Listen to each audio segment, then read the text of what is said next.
Today, Jackie and I are about to head back in time. Welcome to Jurassic... It's not Jurassic Park. Well, this might not be Jurassic Park, but it's certainly where life began. And it's right here in the Flinders Ranges.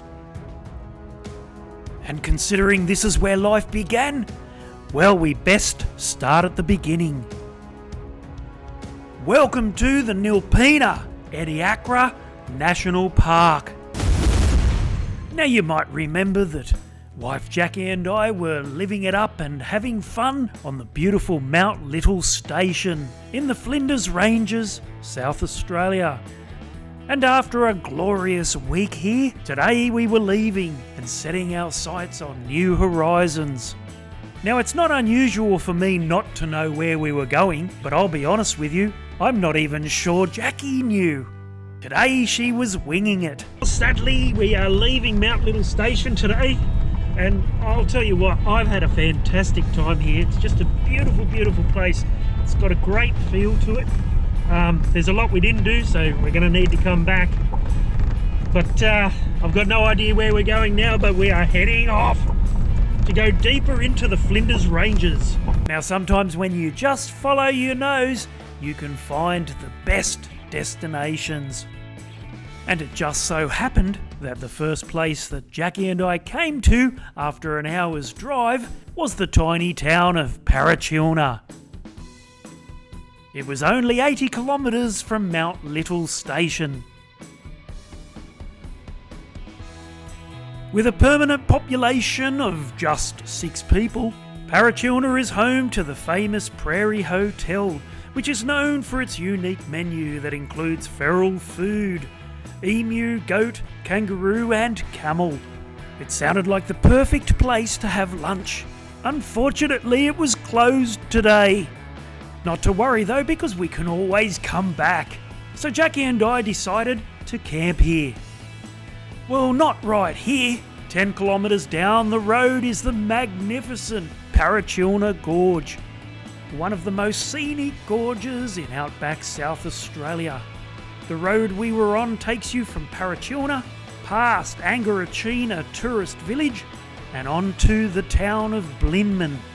However, Jackie and I weren't travelling that far. We wanted to free camp amongst the majestic river red gum trees which line the creek at the bottom of the gorge. Job number 1 was to find the perfect spot.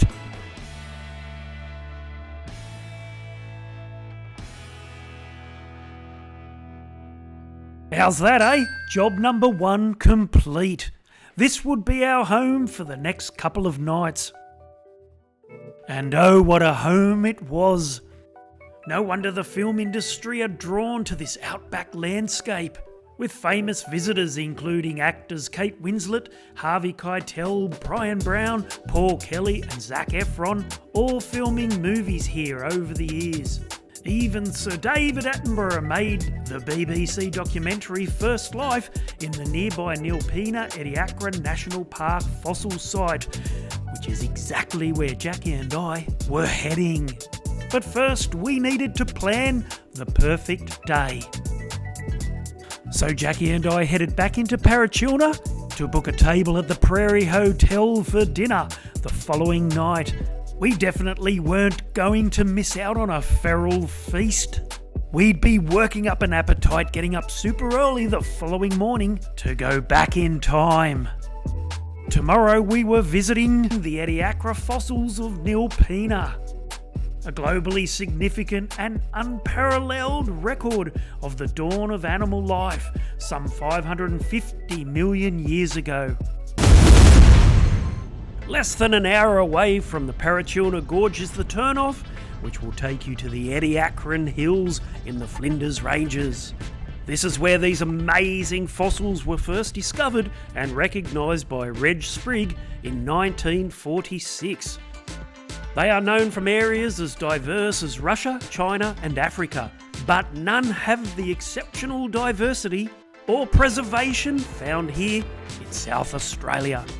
Bookings are essential, and our National Parks and Wildlife Guide picked us up in a shuttle bus and took us straight to the facility which houses an actual fossil bed.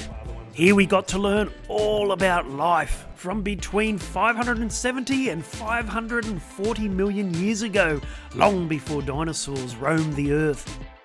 Then we were off to check out Neil Pina's famous wool shed, which has featured in movies and television series.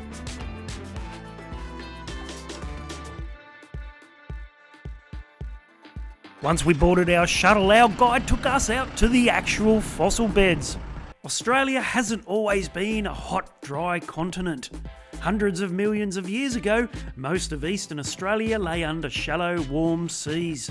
The fossils preserved in the ancient sea floor at Ediacara record the first known multicellular animal life on Earth. So this is a holdfast. There's other holdfast here of an organism called Aspidalia.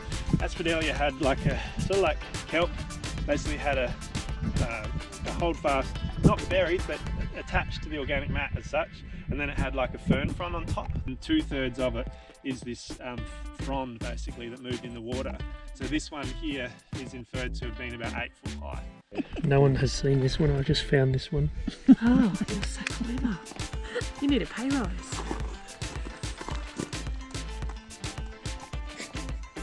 What's that one, look? It's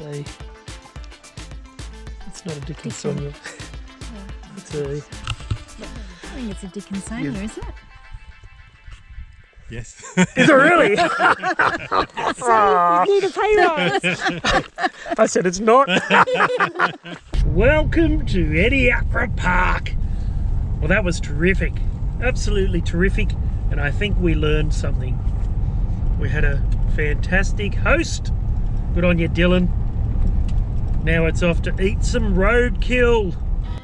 Not before checking out some old ruins along the way, because South Australia is chock-a-block full of old ruins.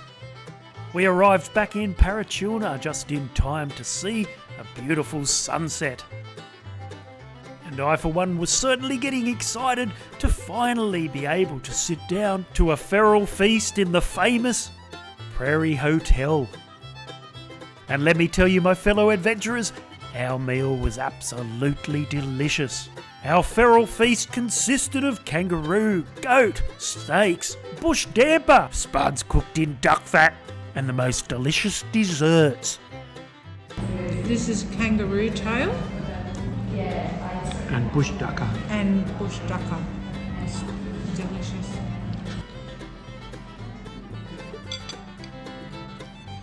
I'm doing my bit to keep the goat population going. The following morning, we were on the move again. It was time to leave our beautiful home here in Parachilna Gorge and point our ram and caravan in the direction of Leigh Creek. It was only 80 kilometres away, so we had a nice leisurely drive, just the way we like it. Leigh Creek has a great little caravan park, and Jackie and I were desperate for water. We needed to catch up on our washing, and we needed to empty our toilet cartridge. You see, there are no dump points anywhere near Parachilna. Hopefully that changes in the future, because this is a great place to camp.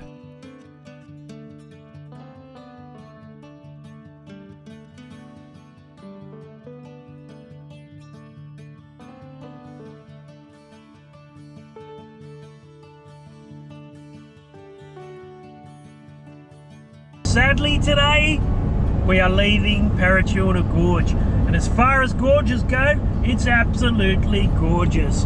And yesterday was the highlight of our stay here.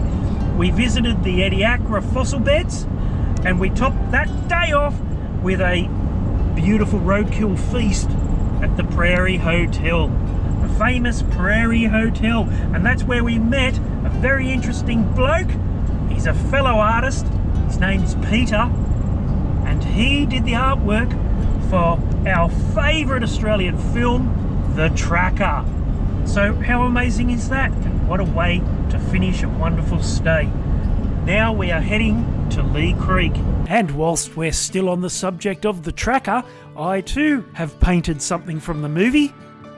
A portrait of David Gulpilil. Well, would you look at that? we had arrived. It was time to make the Leigh Creek Caravan Park our home for the next week or so. Situated to the west of the picturesque Northern Flinders Ranges, the modern Outback township of Leigh Creek was initially created to house workers from the nearby coal mine. Leigh Creek is a town that used to have over 2,000 people living here, and now it's like a ghost town.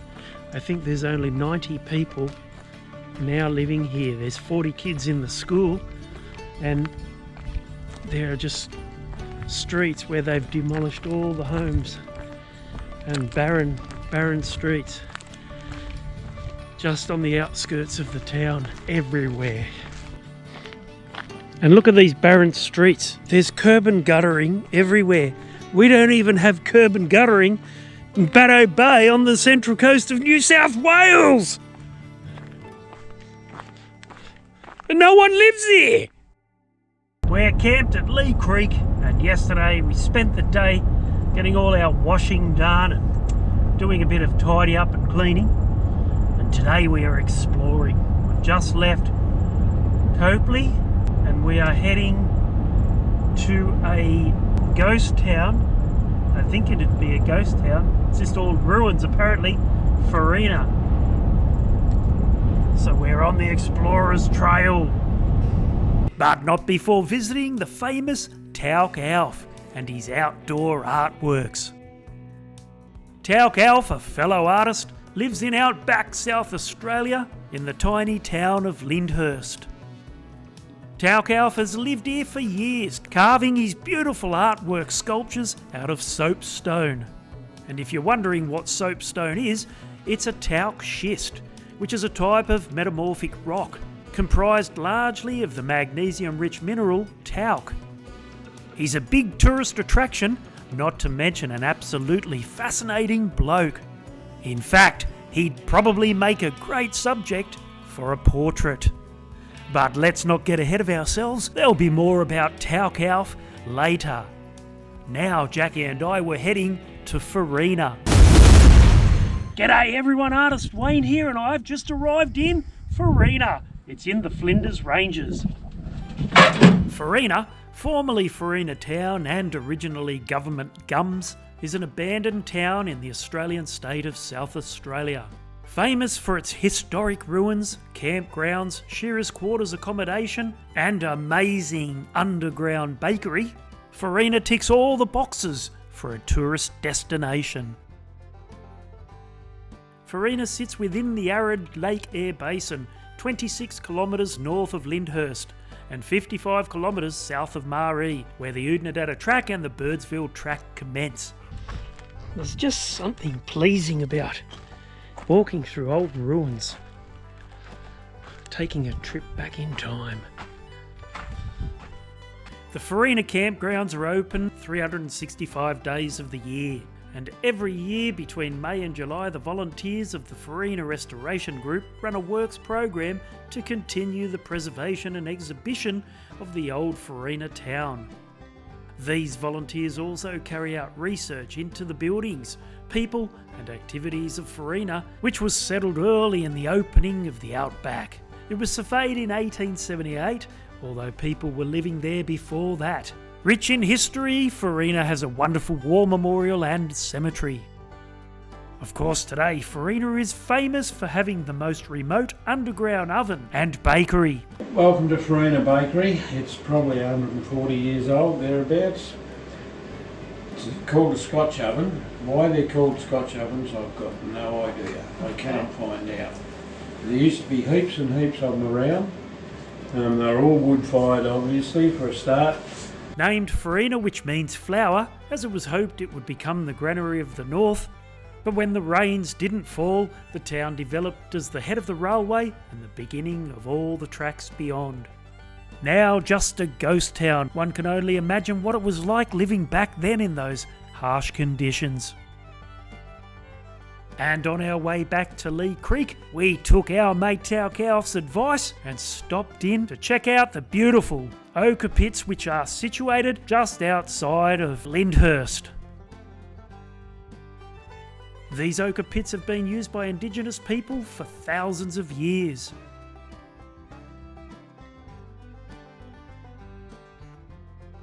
And that night I couldn't help but think about Tauk Alf and what a wonderful subject he would make for a portrait. So the next day... Today we left camp in Leigh Creek and we're heading out to... Where's Tauk Alf live, Jacqui? He lives in Lyndhurst. We're heading back to Lyndhurst. We've already met Tauk Alf, and I'll tell you what, he's such an interesting bloke. I reckon he'd make a great subject for a portrait. So we're heading out there to take some photos of him, have a chat, and see what we can come up with. Woo-hoo! Back out to Lyndhurst we went. It's only 25 minutes away from Leigh Creek. This is where you'll find Tauk Alf, whose official name is Cornelis Johan Alferink. He was born in the Netherlands in 1945 and came to Australia with his parents. In the 1960s, he moved out to the edge of South Australia's stony desert near Lyndhurst. So I asked this philosopher of the outback how he got into carving soapstone. And I was right out from Bunbury doing a geochemical survey for copper. And that's when you take a little sample out of the creek bed, the dry creek bed, put it in a liquid container, tube. When it turns purple, you know you're on some copper stain in it. If it goes really purple, you know you're on a good thing. But we found some talc while we were looking for that copper, and we saw a couple of lumps in the back of the Land Rover. And during the Sunday we had off at the Caravan Park, by the showgrounds, where the showers were. We all got the pocket knife in and started whittling out a few carvings. And I thought, I've heard of Eskimos carving talc. This is the same bloody stuff. So you've been carving ever since? Yeah. And came to Lyndhurst was a new, in my geology book, that every state's got a bit of a talc deposit. And Lyndhurst was the biggest one at the time. And they brought in 20 or 30 tonne from the Mount Fitton mine, which is the other side of Arkarula, north of Arkarula actually, when you go there. And knew the talc was getting loaded off the Lyndhurst railway siding. So me and Dave come down from Queensland, we pulled up at the pub there right on Good Friday in 1974. And I said, hey, we'll just go and check out where the talc is. Seconded to the public there, and then we moved on this way.